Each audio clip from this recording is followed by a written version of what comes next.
누르고 그럼 시작하겠습니다. 내일 또 출근하셔야 되니까는 빠르게 진행하도록 하겠습니다. 지난번에 3월 31일에 오리엔테이션 할 때 이 해당 기업들은 이제 14개 기업들을 하기로 설명을 드렸었잖아요. 그래서 조선 쪽에 이제 보시면 8개, 2차전지 2개, 기판 4개인데 기판 쪽에서는 해성DS는 진행할 거고 이 스페타시스는 너무 많이 올랐기 때문에 제외시킬 거고 이 대덕전자하고 신택도 그렇게 매력적으로 보이지는 않더라고 보니까요. 2개는 제외시키고 다른 반도체 기업으로 대체하도록 하겠습니다. 지금 생각하고 있는 거는 일단은 아직까지는 뭐 적정한 거를 찾아서 소개를 시켜드릴 거고요.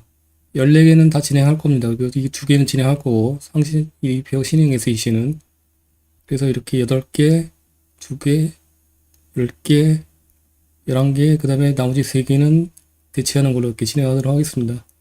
그런데 지금 일정을 보니까는 이제 앞으로 이제 오늘 4월 7일이잖아요. 그 다음에 하나, 둘, 셋, 4, 5, 6, 7, 8, 9, 10, 11, 12, 12주 남았거든요. 그래서 지금 이제 이거 진행 중에 있잖아요. 그래서 이렇게 이런 속도로 이제 진행하면은 다 못 끝내요. 그렇기 때문에 사업보고서 읽기하고 이제 엑셀 입력하는 거는 초반이니까는 이제 HD 현대중공업하고 하나오션은 이렇게 세부적으로 설명드리는데 다음부터는 이제 세 번째 기업은 이제 세진중공업 진행할 거거든요. 이때부터는 엑셀 공양식 엑셀을 미리 드리고 엑셀 입력이나 사업보고서 읽기는 생략하도록 하겠습니다. 바로 막바로 이제 프레젠테이션으로 진행하도록 하겠습니다. 그래서 한 주에 한 개 기업씩 이렇게 보는 걸로 이렇게 진행하도록 하겠습니다. 그렇게 진행해도 되겠죠? 그래야지만 이제 다 끝낼 수 있거든요.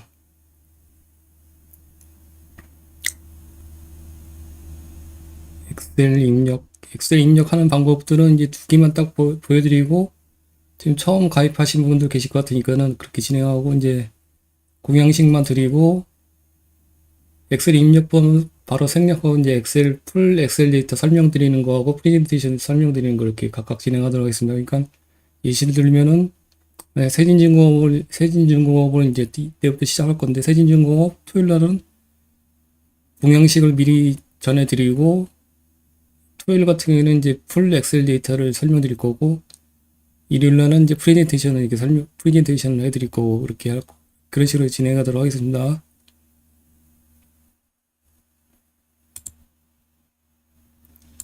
현대중공업 엑셀 입력 공양식을 드렸는데, 손익계산서는 당연히 입력하시는 거에 대해서 그게 어려운 점이 없으시죠? 그래서 손익계산서는 처음에 또 가입하신 분들 계실 것 같으니까 간단하게 그냥 설명드리도록 하겠습니다. 하나하나 사업보고서를 들어가신 다음에 입력하실 때는 최근 분기 데이터부터 입력하시는 게 필요하시고 손익계산서는 당연히 연결보관 손익계산서를 입력하시면 되시죠. 그래서 여기 보시면은 이게 23년 4분기 쪽에 누적으로 되어 있잖아요. 보시면은 그래서 이 값들을 각각 23년, 22년, 21년 이렇게 각각 입력하시면 되십니다. 누적으로 되어 있으니까는 전분기를 빼주셔야 되겠죠. 그래서 보시면은 여기 1196 단위는 100만 원 단위로 입력하시면 되시고 4분기만 누적으로 되어 있으니까 앞에 분기 빼주시면 되시고 그래서 연결재무제표 손익계산서에서 발췌해서 입력하시면 되십니다. 현금 흐름은 연결 현금 흐름표를 입력하시면 되시고 이거 다 해당 분기 각 분기별로 다 누적이니까요. OCF는 영업활동 현금 흐름이잖아요. 이번 분기에는 초보재무제표 설명에는 영상으로 대체하니까 영상을 꼭 봐주십시오. 처음에 가입하실 초보분들은 안 그러면은 이거는 지금 이제 24년 2분기는 중국 재무제표 설명이니까는 이렇게 세부적인 초보 설명 내용들은 생략하도록 하겠습니다.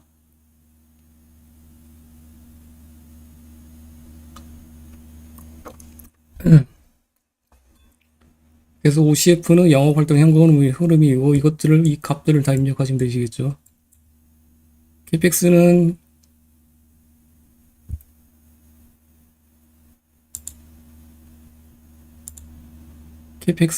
투자활동 현금 흐름에서 유형자산의 취득, 무형자산의 취득, 그 다음에 유형자산의 처분, 그것들을 빼주시고 전분기들 다 이렇게 빼주시면 되십니다. 이것도 물론 초보자면 설명 영상에 다 나와 있으니까요. 보시면 되시고, 여기 같은 보시면 HD 현대중공업 같은 경우에는 유형자산의 취득, 무형자산의 취득, 그 다음에 연결범위 변동 지배력의 취득, 마이너스 유형자산의 처분 이렇게 입력하시면 되십니다.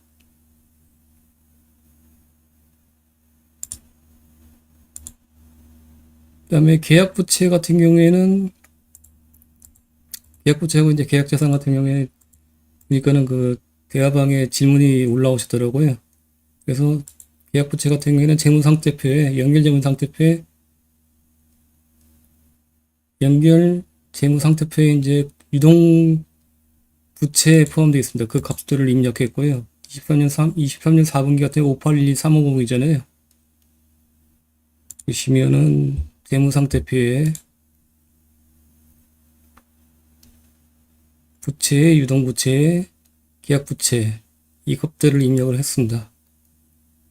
그냥 그대로 입력하시면 되시고요. 보시면요. 23년 4분기, 22년 4분기, 21년 4분기 그리고 각 분기별로 이렇게 그대로 따다가 입력하시면 되시고 마찬가지로 계약자산 같은 경우에는 연결재무상태표에 자산의 유동자산에 포함되어 있습니다. 계약자산 같은 이 계약자산 값들 이 값들을 다 입력하시면 되십니다.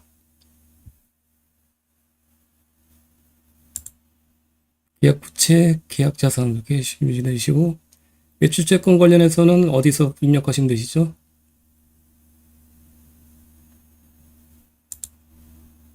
기타 재무에 관한 사항 보시면은 여기 8번에 기타 재무에 관한 사항 화면 잘 보이시죠? 너무 작나요? 근데 지금 입력하는 것은 중급이 아니라 초보분들을 위해서 이제 처음 가입하신 분들을 위해서 설명드리는 거니까요. 어디서 입력하는지 그것만 간단하게 그냥 빨리빨리 넘어가도록 하겠습니다. 여기 보시면은 여기 이제 대손충 설정 현황 이렇게 있습니다. 그래서 보시면은 매출채권의 채권 금액하고 대손 충당금이 있습니다. 이 값들을 입력하시면 되세요. 2372893 986 468 23년 4분기, 22년 4분기, 21년 4분기 2372893 986 468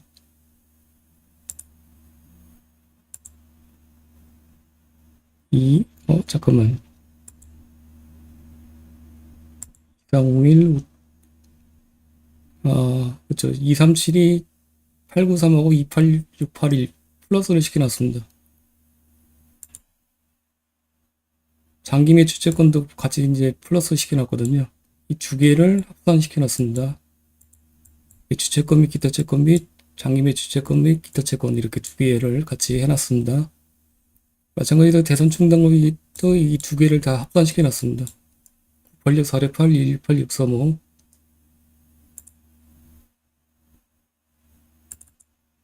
이렇게 그러면은 이게 이제 채권 금액이고 이게 대손 충당금이고 매출채권은 이 두 개를 여기서 이제 이렇게 대손 충당금 빼면은 매출채권이 계산되게 해놨고요. 대손 충당금 설정료는 당연히 채권 금액 대손 충당금을 채권 금액으로 나눈 값을 설정해 놨습니다. 매출채권 회전율은 당연히 수식에 걸어놨고 이렇게 매출액 기준으로 해서 매출액을 기준으로 해서 해당 당분기 전분기의 매출채권의 평균값을 나눈 값으로 이렇게 해놨습니다. 그래서 수식 같은 경우에는 걸어놨는데 이것들을 카피를 하셔갖고 당겨서 이렇게 카피해서 쓰시면 되시고 임정은 각각 하시면 되십니다. 대우자산은 합계를 기타 재무에 관한 사항에서 뽑으시면 되시고 밑으로 이게 내려가시면은 재고자산 합계 금액이 있잖아요. 이 값, 이 값들을 다 입력을 하시면 되십니다. 그대로 입력하시면 되시고, 회전율은 이게 여기서 연 환산이거든요. 그렇기 때문에 직접 수식을 걸어서 이렇게 분기별로 산출하도록 해놨습니다. 그 다음에 매출채권 잔액 연령 해나가는 1년 단위로는 연 단위로는 수식을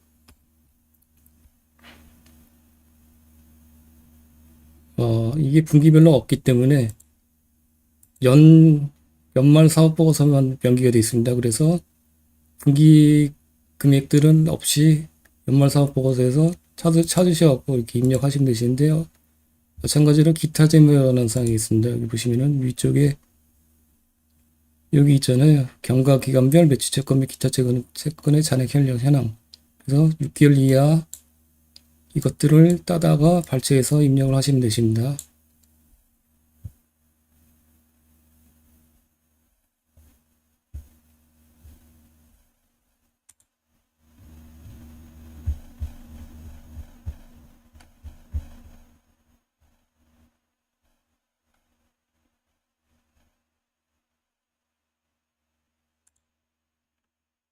중간에 뭐 헷갈리거나 뭐 어려운 사항 있으시면은 바로 질문해 주세요.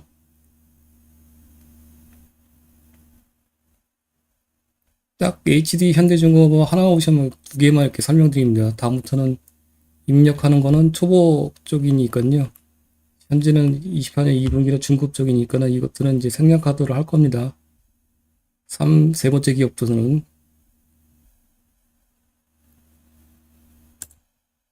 그 다음에 제품가는 어디 있겠나요? 제품가는 보시면은 위에 보시면은 사업의 내용이 있고요. 주요 제품 및 서비스에 있습니다. 그래서 보시면 제품 가격들의 변동 추이가 나와 있잖아요. 이것들을 품목들을 다 엑셀로 시켜놨고 각 분기별로 이렇게 값들을 입력하시면 되십니다. 단위는 100만 달러. 단위가 명기가 안 돼 있으면 다 100만 원 단위고요. 만약에 단위가 100만 원 단위하고 틀린 것들이 있으면 여기 단위를 써놨거든요. 그러니까 이런 것들은 다 100만 원 단위입니다. 이런 것들은 다 전부 다 명기를 안 해. 기본적으로 100만 원 단위이고 100만 원 단위가 아닌 것들이 단위가 있는 것들은 여기 명기를 해놨습니다. 그래서 이것들을 다 분기별로 명기를 해주시면 되시고 원재료 매입액은 어디 있겠나요? 여기 보시면은 원재료 및 생산 설비에 있고 여기 보시면 바로 첫 번째 나온 게 원재료 매입액입니다. 그래서 이 원재료 매입액 요 금액들을 입력을 하시면 되십니다. 이거는 다 누적으로 되어 있기 때문에 분기별로 이제 앞에 분기 값들을 다 빼주셔야 되겠죠, 당연히. 그래서 여기다가 입력을 해놨습니다. 각 앞에 분기를 빼주셔야 되시고 원재료 가격은 바로 밑에 나와 있습니다. 원재료 매입액 바로 밑에 나와 있습니다. 이렇게 원재료 가격, 주요 원재료 가격들, 스테이플레이트, 후판 쪽하고 형광, 페인트 이렇게 세 개가 나와 있고 그대로 입력을 해주시면 되십니다. 그래서 단위들은 원 단위로 돼 있어 갖고 명기를 해놨습니다. 이렇게 원 톤당 1톤당 매던 뭐 이렇게 해서 100만원 그대로 다 입력을 하시면 되십니다. 이 단위들을 잘 보세요. 만약에 이게 명기가 안 돼 있으면 그냥 100만원 단위로 끊으시면 되시고 이게 명기가 돼 있으면 이거대로 입력을 해주시면 되십니다. 이게 스프레드는 제품 가격 수식을 걸어놨는데 제품 가격 주요 제품이 이제 여기서 제품이 많잖아요. 여기 뭐 크루드 오일 탱커 그다음에 뭐 벌크 캐리어 컨테이너 근데 최근에 가장 수준을 많이 하는 거는 LNG 캐리어잖아요. 그래서 LNG 캐리어를 걸어놨습니다. 대표적으로.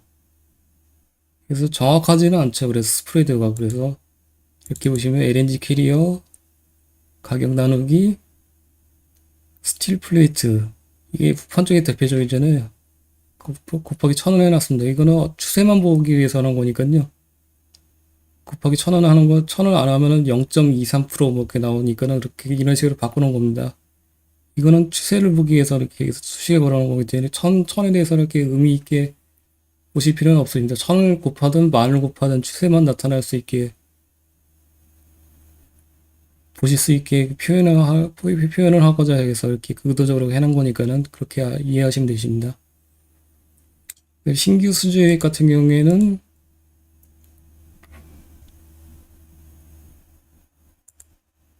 여기 보시면은 매출 및 수주 사항이 나와 있고 맨 밑에 나와 있습니다. 수주 사항. 신규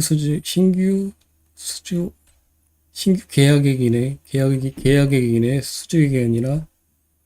그래서 이것들은 누적으로 다 돼 있고, 여기는 지금 제가 표시한 건 누적으로 해놨는데, 누적으로 해놨는데, 앞에 분기들을 다 빼주신 것이 맞는 걸로 판단하고 있습니다. 그래서 이것들은 수정을 해서 이제 풀 엑셀 데이터 드릴 때는 수정해서 드릴 거고요. 다 누적이 아니라 앞에 분기를 빼주시는 개별로 해주시면 되십니다.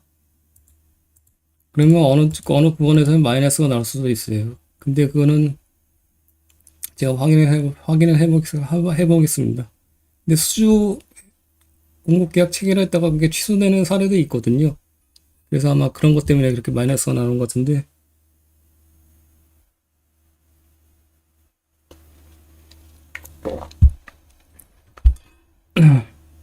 누적이 아니라 개별로 이렇게 분기를 해주시면 되시고, 수주잔고는 누적으로 그대로 입력을 해주시면 되십니다. 여기 보시면은 이 금액들을 그대로 다 입력을 해주시면 되시고,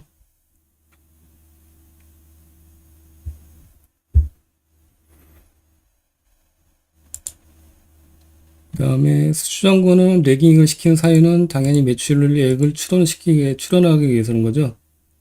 수주하자마자 바로 이제 매출액으로 찍히는 게 아니기 때문에 1개 분기 레깅, 2개 분기 레깅, 3개 분기 레깅, 4개 분기 레깅, 5개 분기 레깅. 근데 HD 현대중공업은 데이터가 좀 부족하기 때문에 이게 좀 정확도가 약간 좀 낮아질 수가 있습니다. 근데 보통 선박 같은 경우에는 2년에서 3년 정도 이게 제조 기간이 필요하잖아요. 그래서 대략적으로 여기 3개 분기나 뭐 4개 분기, 5개 분기 큰 차이점이 없을 거예요. 이렇게 표시를 하면요. 그런데 3개 분기면은 9개월이잖아요. 9개월 내에 선박이 제조될 수는 없잖아요. 보통 2년에서 3년이니까는. 그래서 5개 분기로 내긴시킨 게 근접하고 있다. 그래서 판단해서 이렇게 5개 분기로 실질적으로 값도 이게 가장 높고요. 걸요. 그래서 5개 분기면 15개월이니까는 기력적으로 그렇게 판단하고 이렇게 레깅 시켜놨습니다. 그 다음에 영업 부분별 매출액은 어디 있나요? 연결재무제표 주석이 있다고 어저께 말씀드렸고, 거기서 따라가 입력하시면 되시고, 영업이익도 마찬가지로 여기 있으니까는 따라가 입력하시면 되시고, OPM은 자동으로 영업이익 나누기 매출액이니까 수식을 걸어놨습니다. 이렇게 보시면요. 그리고 여기 캐시카우는 엔진 쪽이라고 말씀드렸죠. 엔진 쪽에 HD 현대중공업이 삼성중공업이나 하나오션보다 실적이나 현금 흐름이 괜찮은 사유는 이 엔진 쪽에 사업 부분이 있어서 그렇다고 설명드렸습니다. 실질적으로 보시면 조선 쪽에 영업이익률은 이렇게 낮아요. 되게 상당히. 근데 여기 엔진 기계가 꽤나 높잖아요. 조선 쪽에 비해, 이 조선 선박 쪽에 대비해서. 그래서 이게 핵심이다. HD 현대중공업의 힘센 엔진인가 그렇더라고 보니까요. 그렇고, 근데 이게 지금 배포될 때는 이 양식으로 끝내놨는데, 실질적으로는 추가적으로 입력한 것들이 많이 있거든요. 그래서 풀 엑셀 데이터 할 때는 추가적으로 입력한 것들을 배포를 해드리도록 하겠습니다. 이거는 일단은 처음 입력하시는 거니까 맛배기로 이제 간단하게 한번 해보시게 하는 거고, 계속 지금 업데이트를 하고 있거든요. 계약자산, 계약부채를 나눠서 랭잉 시켜서 GPM하고 상관관계를 따지는 것들하고 뭐 이런 것들 계속 고민하는 것들을 입력하고 있으니까요. 이것들을 추가적으로 나눠서 배포해서 드리도록 할 테니까요. 수주액, 그 다음에 비용의 성격별 비용 이게 필요하잖아요. 그 다음에 직원 등의 현황 같은 것들 다 입력을 해놨습니다. 그래서 이건 추가적으로 나중에 나눠드리도록 하겠습니다. 이렇게 일단은 배포드린 것만 입력하시고 다음 주에 이제 풀엑셀 데이터 공유드리고 다시 한번 설명드리도록 하겠습니다. 다음에 이제 하나오션도 이제 배포한 것들하고 이제 양식을 좀 추가적으로 지금 입력을 하고 있는데 일단은 배포드린 것만 설명을 먼저 드리도록 할게요. 공양식 이렇게 설명드렸었고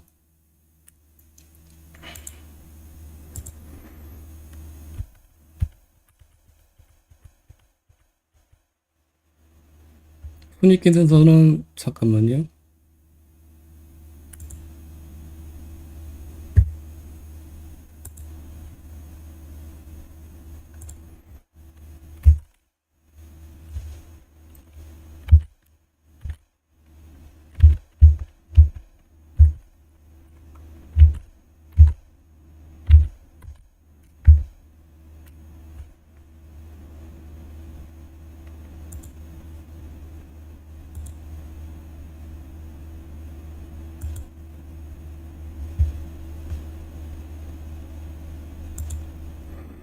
손익계산서는 입력하시면 되시고 여기 보시면 현금으로 표가 있는데 현대중공업이 없는 것들이 좀 많이 추가된 게 있습니다. 좀 재무 상태가 좀 안 좋기 때문에 조금 더 자세하게 볼 필요가 있어갖고 이렇게 입력을 추가적으로 입력해놨고 대신에 분기별로는 안 하고 연 단위로 이렇게 입력하시는 걸로 하시면 되십니다.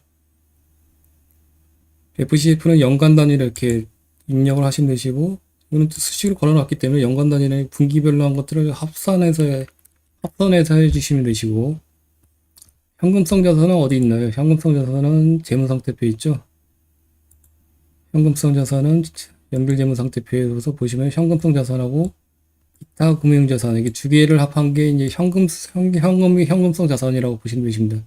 그래서 이 두 개를 입력하시면 되시고 그래서 현금이 얼마큼 있는지 현재 그리고 그 소진 속도가 얼마나 되는지 그것들을 파악하기 위해서 하는 거예요. 그래서 이것들을 두 개를 입력하시면 두 개가 현금성 자산 및 기타 금융자산 나오잖아요. 이게 이제 현금이라고 보시면 됩니다. 해당 분기에 갖고 있는 현금. 그리고 재무활동 현금 흐름은 입력하시라고 했는데 재무활동 현금 흐름이 플러스인 경우에는 차입을 하는 거잖아요. 현금 유입이기 때문에 차입이나 유상증자를 했다는 기록입니다. 그렇기 때문에 이것들을 각 연도별로 체크하는 사이는 현금성 자산과 차입 금액과 FCF를 사이 세 가지를 같이 비교하는 거죠. 잠깐 입력된 거를 보실까요? 어저께 잠깐 설명드렸었는데 저 목적은 뭐냐면은 저 세 개를 입력하면은 차트를 보시면은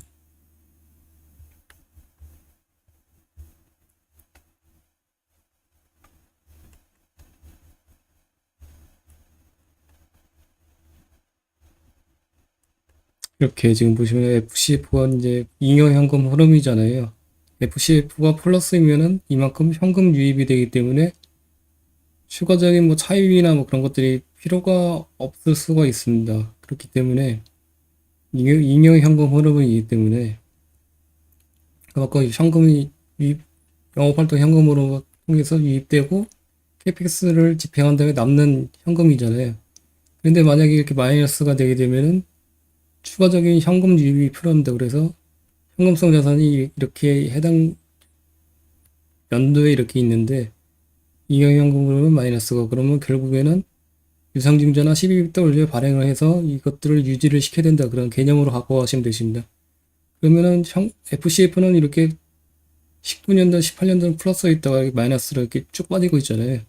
근데 현금성 자산은 이게 필요하고 그러면은 이게 이제 FCF가 현금성 자산이 같이 이제 소진이 되는 거죠. 근데 어느 순간에 이런 추세로 가면은 반드시 유상증자나 CBW 발행이 필요하다. 이렇게 해서 이렇게 그런 개념으로 갖고 하시면 되시고, 어저께 잠깐 말씀드렸지만은 이 추세대로 나간다 그러면은 25년 정도에는 만약에 FCF가 계속 이렇게 마이너스로 캐시플로우로 빠진다 그러면 24년에도 25년이나 24년 말에는 이 현금성 자산이 소진되기 때문에 유상증자가 추가적으로 필요할 수 있지 않을까 이렇게 판단하고 있습니다. 삼성중공업도 잠깐 보실 거예요. 그런 개념으로 일단 체크하기 위해서 하는 거고, 삼성중공업도 이렇게 다 표시를 해놨는데 마찬가지로 차트를 보시면은 여기도 삼성중공업도 유상증자를 좀 꽤 했더라고 보니까요.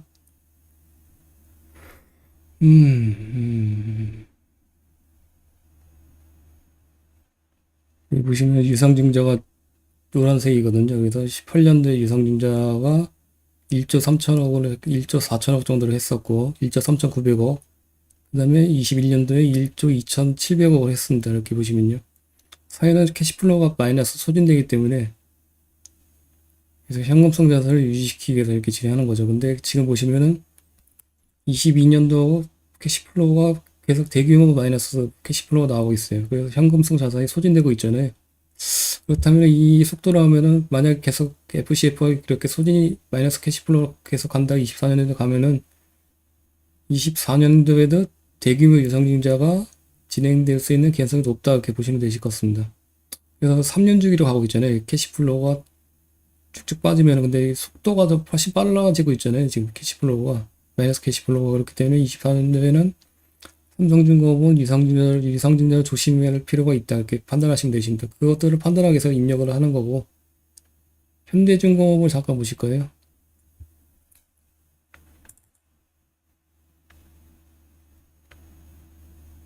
현대중공업은 잠깐만 그걸 해놨나? 안 했죠.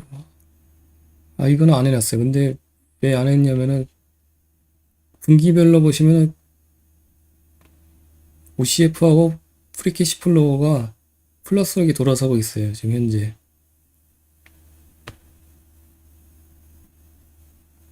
그리고 과거에 보시면은 최근 유상증자 이력이 없더라고니까요. 회사채 발행만 있지. 그래서 이 현금 흐름이나 추세를 보면은 유상증자 리스크는 낮다고 판단해서 빼놨습니다. 근데 한번 입력을 한번 해볼게요. 다시 한번 확실하게 확인하는 것이 필요하니까요. 그래서 이익률 같은 게도 높고 보시면 HD 현대중공업이 그래서 상계사 하나오션하고 삼성중공업과 HD 현대중공업 측면에서는 현금 흐름이나 이익률 측면에서 보면은 HD 현대중공업이 탑픽이지 않을까 이렇게 생각하고 있습니다. 투자하기는 롱으로 봤을 때는 이게 가장 편하지 않을까 이렇게 판단하고 있습니다. 그런 것들을 판단하기 위해서는 이런 것들을 다 현금 흐름이나 그런 것들을 다 체크하는 것이 필요하겠죠. 제품별 매출액이나 구분이나 신규 수주액이나 그런 것들 다 이렇게 체크하는 것이 필요합니다. 그리고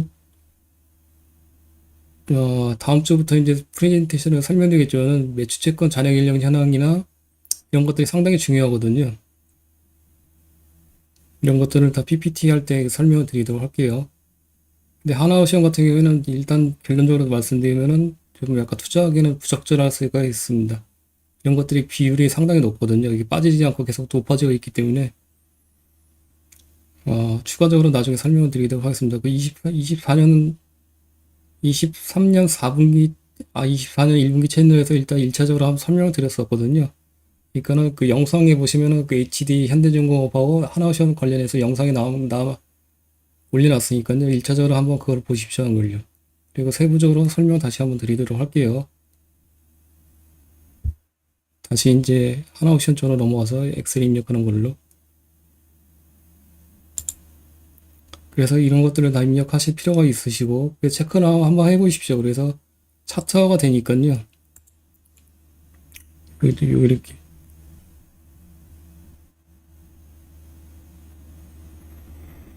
어디 갔냐? 아까 차트화 시킨 게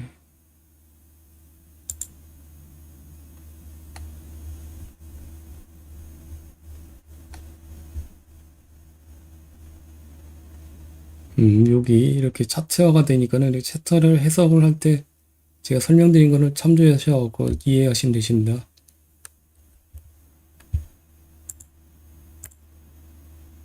이해가 되시나요?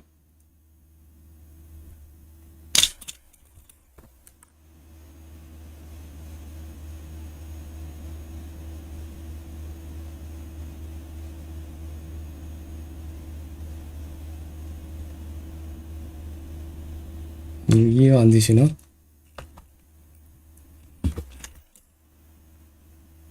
예.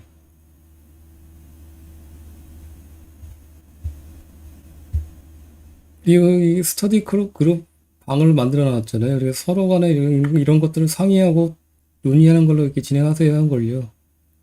뭐 이렇게 차트가 나오는데 이렇게 해석을 어떻게 해야 되는지 서로 간에 의견, 그리고 제가 이런 것들은 뭐 어디서 나오는 게 아니잖아요. 이게 제가 이제 개인적으로 이게 하는 방법인데 제가 하는 방법이 100% 정답은 아닙니다. 틀린 수가 있기 때문에 의견들을 많이 주시고 그리고 서로 간에 상호 간에 논의를 한번 해보세요. 같이. 그래서 좀 더 이제 틀린 부분도 찾을 수 있고 시행착오를 거치면서 좀 더 개선을 할 수 있을 수 있으니까요.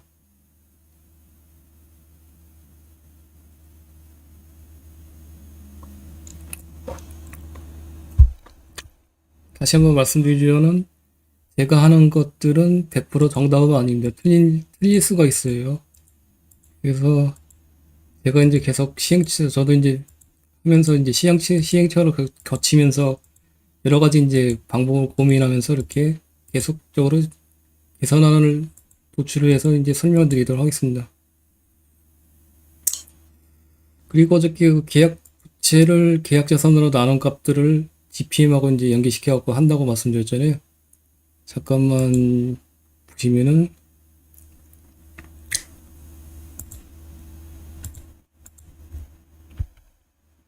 지금 이렇게 레깅을 걸어놨는데 12년부터 이렇게 15년부터 해놨거든요.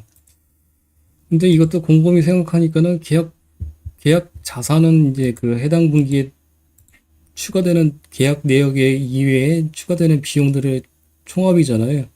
인건비하고 뭐 경비, 뭐 자재비 이런 것들. 그러면 해당 분기에 발생되는 이제 금액이라고 보시면 비용이라고 보시면 되시고 계약 부채 같은 경우에는 선수금인데 해당 분기에 이제 수주한 건데 실질적으로 그게 이제 매출로 연계되는 거는 뭐 한 2년이나 3년 뒤에 이렇게 실질적으로 이제 반영이 될 수 있는 거잖아요. 실질적으로 매출액에. 그러면 고민이 이게 지금 해당 분기에 이제 계약 부채와 계약 자산을 나눠서 스프레드를 얘기시켜갖고 GP하고 연계시키는데 이거 자체가 좀 아이디어가 틀릴 수가 있어요.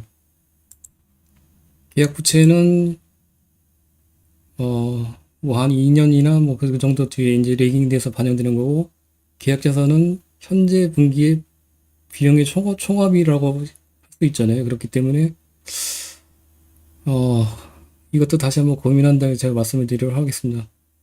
해당 분기 값들을 계약 부채와 계약 자산을 나눠서 레깅시키는 게 아니라 어쩌면은 계약 자산은 해당 분기에 고정시켜 놓고 계약 부채를 뒤로 이제 레깅시키면서 나눈 값들을 GPM하고 코리레이션을 시켜갖고 비교하는 것이 필요할 수도 있어요. 이게 지금 조선 쪽에 보시면은 워낙에 선박 종류도 많고 제품가 관련해서 스틸 플레이트를 원재료도 세 가지인데 원재료는 이제 뿌려서 쓰잖아요. 스틸 플레이트 하나만 해주면 되는데 선박 종류도 워낙 많고 그렇기 때문에 어떤 거에서 GPM하고 연기가 되는지 그게 찾는 게 이제 관건인데 일단 계략적으로 봤을 때는 스틸 플레이트 쪽 가격이 연계성이 가장 높을 것 같다고 판단이 되긴 되는데 그래서 그래도 대표적인 게 어떤 건지는 확실하게 좀 짚고 넘어가는 것이 필요할 것 같습니다. 그래서 도대체가 신준성과 체결을 했는데 몇 개 분기 이후에 이렇게 레깅돼서 이렇게 반영이 되는 건지 그게 파악하는 것이 지금 관건이라고 판단하고 있습니다. 매출액은 추론은 이제 수주장고나 계약부채로 추론을 가능한데 관건은 이익률이잖아요. 이익률이 얼마큼 올라가는지. 그래서 일단은 1차적으로 봤을 때는 지금 봤을 때는 제품가를 스프레드를 분기별로 하면 너무 이게 들쑥날쑥하기 때문에 맞지가 않아요. 그렇기 때문에 연도별로 한번 다시 한번 체크해 보는데 연도별로 하면은 3년 레깅에 시키면은 스프레드를 제품가하고 이제 원자력가가 스프레드를 이거는 공량식이 없어요. 그래서 추가적으로 한 건데 3년 레깅 시키면 가장 높게 발생되더라고요. 그러니까 74.2%. 그러면은 이게 이익률이 대략적으로 판단하는 거죠. 그래서 이렇게 이익률이 이런 식으로 가더라고요. 그러니까 24년도에 빠지고 25년도에 그래서 생각 리포트나 그런 것들하고 내용들하고 좀 많이 틀린 감이 있더라고요. 보니까요. 24년도에 오히려 빠지는 이렇게 추세로 나갈 수가 있다고 해석이 되더라고요. 근데 이게 고가 수주가 22년도부터 해서 2년 후에 24년부터 이렇게 해서 이익률이 반영이 되는 거잖아요. 그래갖고 그거하고 좀 전면 배치되는 결과가 나와서 이게 틀린 건가 지금 다시 한번 의심스럽고 다시 한번 해보도록 하겠습니다. 그래서 고민이 많습니다. 그래서 계속 이렇게 진행해서 결과를 나오면은 확실하게 제가 이제 확신이 된다 생각되면은 그것들을 다시 한번 공유를 드리도록 하겠습니다. 이 내용들은 공양식이 없어요. 그리고 같이 한번 공유를 같이 한번 해보시죠.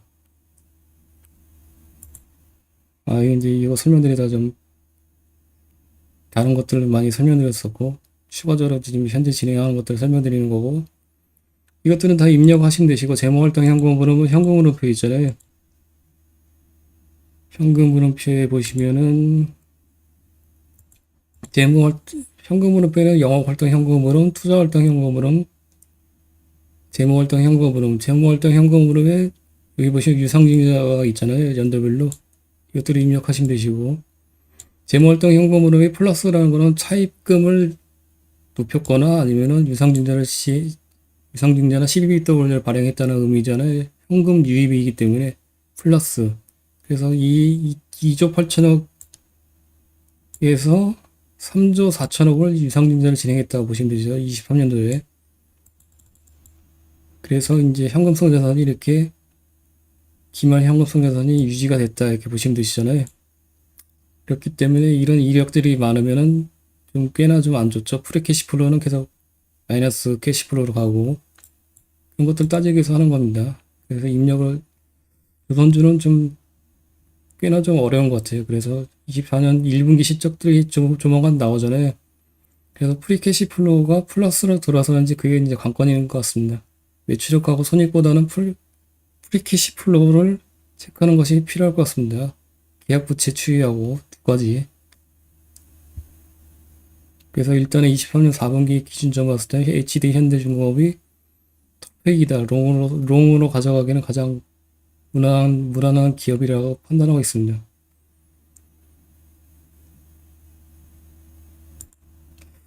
근데 조선주보다는 제가 보기에는 그 기자재주 있잖아요. 세진중공업하고 한라 지금 두 개를 한라 IMS는 끝났고 세진중공업을 분석을 하고 있는데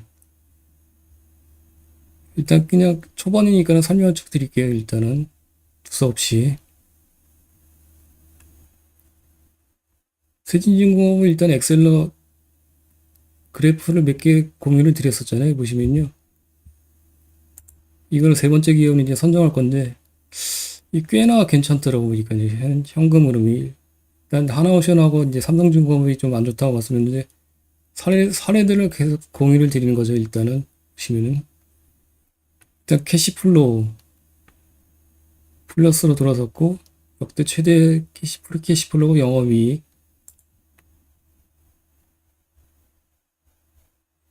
그리고 이 같은 겁니다. 여기 보시면 양식이 유상증자가 살짝 했어요. 살짝 6천만 원. 근데 6천만 원 유상증자가 이게 말이 되나? 6천만 원짜리 유상증자가 할 수 있나? 그래서 보시면 프리캐시플로우가 20년부터 21년 플러스 갔다가 마이너스 갔다가 다시 23년도에 역대 최대 프리캐시플로우 같고 재무활동 현금으로는 차입금을 상환했다는 거잖아요. 마이너스 가는 거는. 그리고 유상증자 이력이 이거는 뭐 특별한 것 같아요. 보시면. 그래서 이 차트를 보시면은 이런 식으로 판단하시면 되시고, 매출채권 회전율 역대 최고로 높아지고, 이게 세 번째 기업이니까는 공익 엑셀 양식을 이제 완성되면 공유를 드릴게요. 아직 저도 다 완성을 못해갖고, 이렇게 기자재 쪽으로 이렇게 집중하는 것이 나을 것 같아요. 설명을 드리도록 하겠습니다. 일단 계략적으로 좀 투자에 관심이 있으신데, 만약에 분석을 하시려고 하면은, 조선주 자체보다는 조선주 자체를 하시려고 하면 HDD 현대해진거 집중하시는 것이 나으실 것 같고, 기자재 쪽으로 보시는 것이 좋을 것 같다. 이렇게 설명을 이제 계략적으로 드리는 겁니다. 이것들은 계속 진행하도록 할게요. 추후에 이제.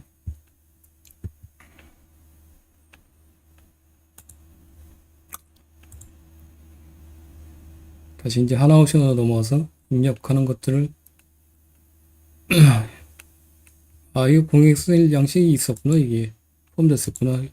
아까 설명드렸잖아요. 연대별로. 근데 이게 이거는 다시 한번 고민해서 다시 고민을 드리도록 할게요. 결론을. 이게 최종 결론은 아니고 연대별로 스프레드를 해서 GPM하고 이제 비교한 것들이 값이 이렇게 나온다고 하더라도 당황하지 마시고요. 그다음에 이것들을 입력하시면 자동으로 이렇게 취합되게 이렇게 해놨, 수식은 다 걸어놨습니다. 계약자산은 재무상태표에, 연결재무상태표에서 유동자산에서 발췌해서 하시면 되시고, 아까 그 HD 현대중공업에 설명드렸었잖아요.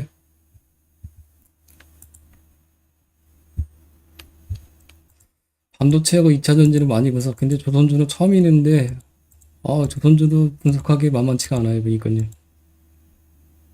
일단은 재무지표들이 이렇게 안 좋은 것들이 많기 때문에, 좀 조심해야 될 뭐 그런 사항들도 많고, 레깅을 얼마큼 과연되는지 그게 관건인데 찾기가 좀 힘들어요.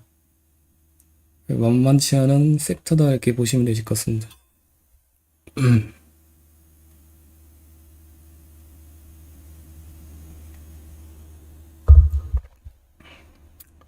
근데 조선주가 이렇게 올라갈 듯 말 듯 하고 이렇게 그런 우려나 이렇게 주가들이 이렇게 빠릿빠릿하지 않잖아요. 근데 이 겉으로 보이는 나타나는 그런 지표들이 이렇게 좋아 보이지 않는 그 사유가 있는 것 같아요. 그러니까 유상증자도 많이 하고 폭력 같은 뭐 이런 것들로 인수하는 뭐 이렇게 돌발 사항들이 많이 발생하는 섹터인 것 같습니다. 근데 계속 딥하게 분석하다 보니까는 나쁘지는 않은 것 같아요. 괜찮은 것 같아요. 24년에 25년도에. 그래서 24년 1분기 실적을 지금 계속 기다리고 있고 어떻게 나오는지 상당히 궁금하더라고요. 그러니까 만약에 이제 프리캐시 플로나 그런 것들이 플러스로 돌아서면은 확신이 더 들 수 있겠죠. 이제 25년을 대비해서 조선 섹터는 갖고 가야 된다. 그런 아직 현재까지는 개인적으로 계속 갖고 가야 된다고 생각하고 있는데 그게 이제 확신이 더 들 수 있겠죠. 이제 24년 1분기 실적 보면은 이것도 매출채권 아까 설명드렸었고 재고자산 설명드렸었고 이것들도 설명드렸었고요. 매출채권 경과별 잔액 연량은 분기별로 이렇게 나와 있습니다. 근데 여기 보시면 20 검게 표시한 거는 연기가 안 돼 있어요. 그렇기 때문에 제외하시면 되시고 이거 분기별로 다 따다가 입력하시면 되시고 제품가는 제품 가격 거기서 발췌해서 하시면 되시고 제품가는 12년도부터 이렇게 해놨어요. 일부러 8년 1분기부터 23년 4분기까지 하고 12년 1분기부터 17년 4분기까지 왜냐면은 레깅 시킬 때 과거 데이터가 있으면 충분하게 이제 백데이터를 확보시키기 위해서 이렇게 해놨거든요. 그래서 입력을 하시면은 여기다가 PQ라고 별도로 뽑아놨으니까요. 여기 입력되어 있잖아요. 이거 참고하시면 되십니다. 찾기가 힘드실 것 같아서 일단 일부러 해놨어요. 일단 다 지우려고 하다가 12년부터 이렇게 체크하시는 게 필요하시다고 말씀드리고 좀 더 확실하게 이제 이 데이터들을 연계를 판단하기 위해서 해놨습니다. 일부러 길게. 원재료 가격도 마찬가지로 이렇게 하시면 되시고 원재료 가격도 12년 1분기부터 입력하시는 거 필요하시고 찾아갖고 스트립 플레이트만 하시면 되시겠죠. 대표적인 거. 제품 가격은 LNG 쪽에 이제 수주가 많으니까 LNGC만 대표적으로 해서 이렇게 찾는 걸로 해놨습니다. 다른 것들 안 해놓고. 그래서 레깅 이렇게 걸어놓은 것도 수식들을 이런 것들을 입력만 하시면 자동으로 수식이 걸려놨으니까요. 이렇게 자동으로 계산될 겁니다. 차트화도 되는 거고, 그다음에 수주 총액은 나와 있고, 수주 잔고도 나와 있고, 이게 이제 신규 수주액은 수식을 걸어놨는데, 이게 확실하게 맞는지 안 맞는지는 제가 판단이 아직까지는 확신이 안 들고 있어요. 그렇기 때문에 이것도 추가적으로 제가 고민을 해본 다음에 다시 한번 말씀을 드리도록 하겠습니다. 이 수치들이 이것도 보시면 누적으로 되어 있기 때문에 맞지가 않는 것 같아요. 그렇기 때문에 이것은 다시 한번 제가 수정을 해서 드리도록 할 거고, 일단은 수식 걸어놨으니까 이것들만 입력하시면은 자동으로 계산되게 되어 있다고 보시면 되십니다. 이게 이제 누적이고, 이게 이제 밑에 꽤 분기별로 개별로 빠지게 해놨어요. 일단은요. 근데 이거는 여기서 입력을 위에 건 해놓으면 이게 자동으로 계산되고, 이것도 자동으로 계산되게 해놨습니다. 신규 수주액은 이제 지금 이제 조사 자료를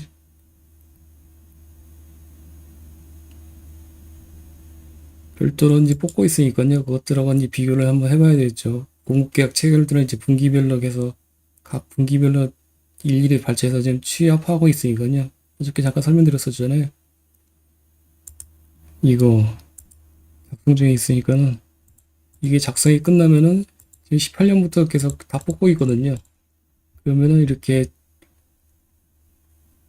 각 분기별로 이렇게 저것들을 취합한 값들을 뽑을 수가 있습니다. 그래서 이거하고 이제 비교를 한번 해볼 거예요. 그래서 어떤 게 맞는지 확실하게 이제 대비가 되니까는 이게서 이게 완성이 되면은 다시 한번 말씀드리도록 하겠습니다. 좀 손이 좀 많이 가더라고요, 이거는요.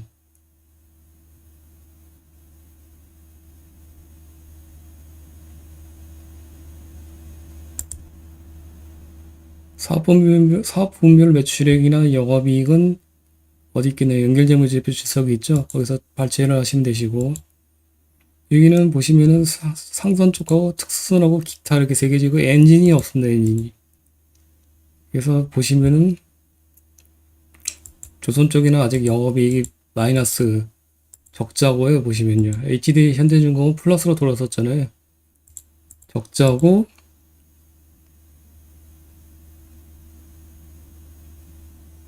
여건이 이렇게 프리캐시 플로도 마이너스고, 그래서 여건이 좋아 보이지 썩 좋아 보이지는 않습니다. 아직까지는.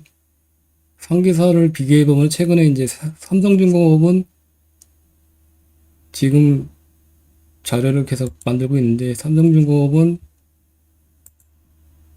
프리캐시 플로가 돌아섰어요. 23년 4분기에 플러스로 이렇게 보시면 OCF하고, 그래서 HD 현대중공업 다음으로 삼성중공업이 낮고, 그 다음에 하나오션이 가장 좋지 않은 상황이다 이렇게 보시면 되실 것 같습니다.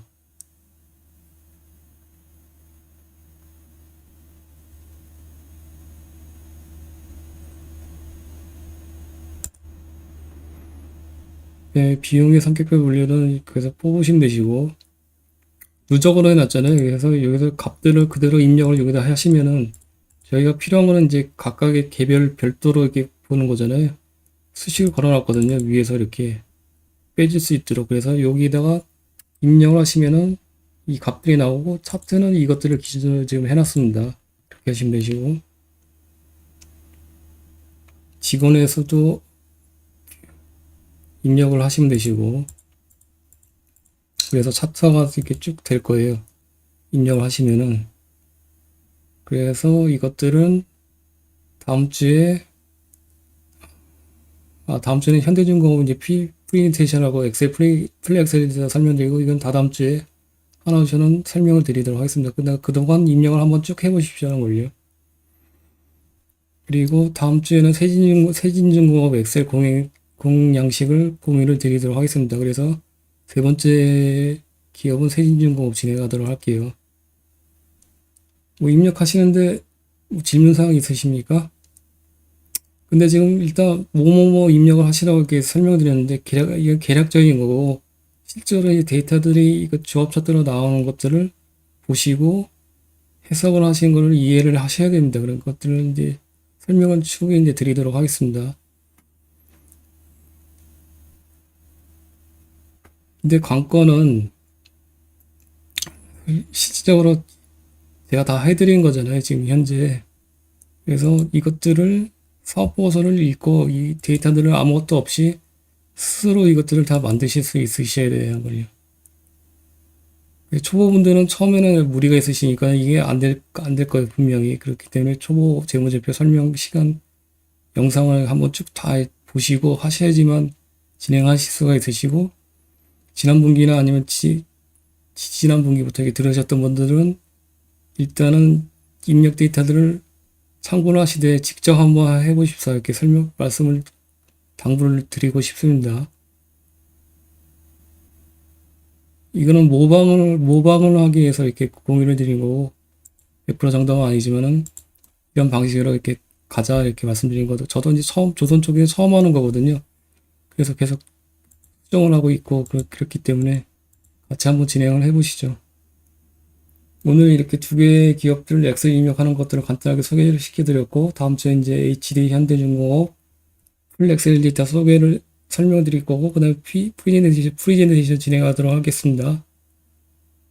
오늘도 목이 좀 안 좋아갖고 좀 들으시기 답답하실 텐데, 좀 양해를 부탁드리겠습니다. 뭐 질문사항 있으신 거예요? 추가적으로 입력하시는데?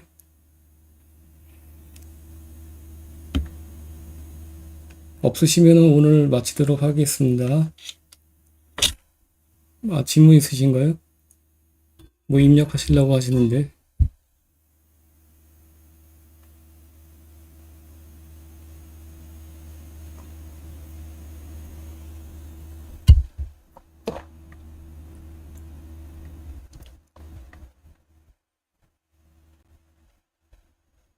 네, 파악하기 쉽지 않죠. 감사합니다. 뭐가 안 좋아도 진행해야죠. 이제 제가 당연히 할 의무가 있는 거고, 연관성을 파악하기가 쉽지가 않죠. 상당히. 근데 이거 연관성을 찾는 것 자체가 어쩌면은, 지금 계속 설명을 드리잖아요. 그래서 지읒방식이나 납기 지원금도 계약자산하고 계약부채나 뭐 그런 것들을 그게 이제 총합이라고 생각해요.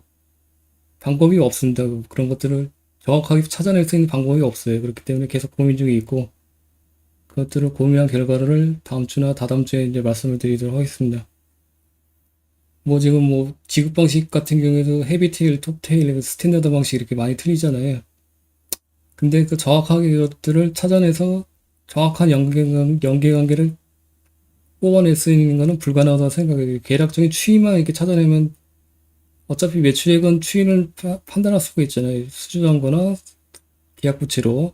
관건은 이익률이잖아요. 이익률이 과연 어떻게 이게 진행될 건지 추이가 그거를 이제 판단하는 게 관건이거든요. 그래서 24년도에는 리포트 보면은 22년도에 고가 수주를 했기 때문에 24년도부터 이게 반영이 된다고 생각돼 있는데, 그게 과연 실질적으로 진짜로 이게 고가 수주된 게 제대로 고이익률에 반영되는지 그게 판단하는 게 필요하다고 생각합니다. 그렇기 때문에 그것들을 찾아내려고 지금 계속 고민 중에 있고, 그래서 결과를 다음 주나 다다음 주에 이제 설명드리도록 하겠습니다.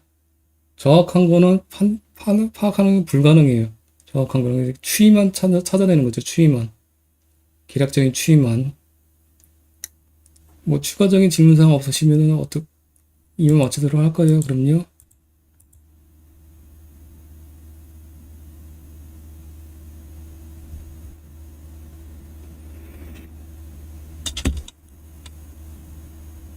예, 고생들 하셨습니다. 주중에 잘 보내시고요. 다음 주에 이제 주말에 또 뵙도록 하겠습니다.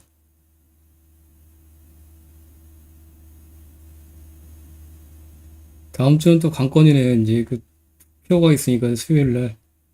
그게 또 금투수하고 또 연계되어 있잖아요. 참 복잡한 여건이네요. 아무튼 뭐 잘 지내시고 다음 주에 토요일 날 또 뵐게요. 고생들 하셨습니다.